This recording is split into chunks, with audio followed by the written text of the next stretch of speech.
15 janvier 2019.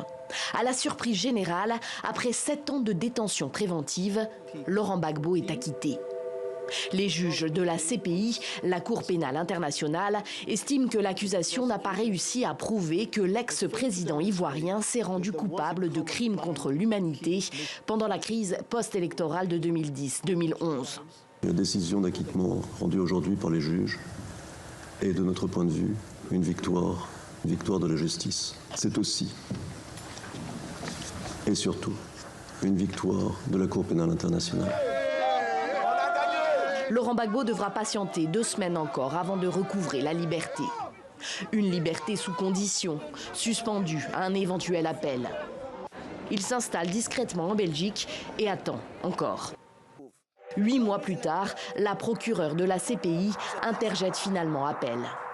Elle et son équipe argumentent que les juges n'ont pas rendu une décision motivée, en bonne et due forme, et qu'ils ont commis des erreurs de droit et de procédure.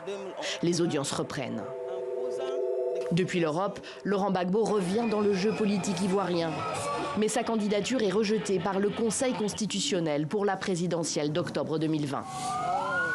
La Côte d'Ivoire s'enfonce dans une crise préélectorale alors qu'Alassane Ouattara brigue un 3e mandat controversé. 2 jours avant le scrutin, après près de 10 ans de silence, Laurent Gbagbo prend la parole sur TV5 Monde. Il déplore d'être cantonné à un rôle de spectateur loin de son pays. Malgré son acquittement en première instance, les autorités ivoiriennes ne lui permettent pas de revenir en Côte d'Ivoire. Tant que je ne suis pas rentré chez moi, je me considère encore un tout petit peu comme un prisonnier. J'ai été acquitté, mais tant que je ne suis pas rentré dans mon pays,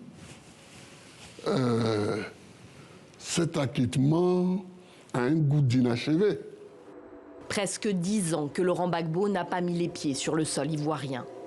Depuis fin 2011, son transfèrement à La Haye et son inculpation devant la CPI. Laurent Gbagbo a été le premier chef d'État jugé par la Cour de La Haye.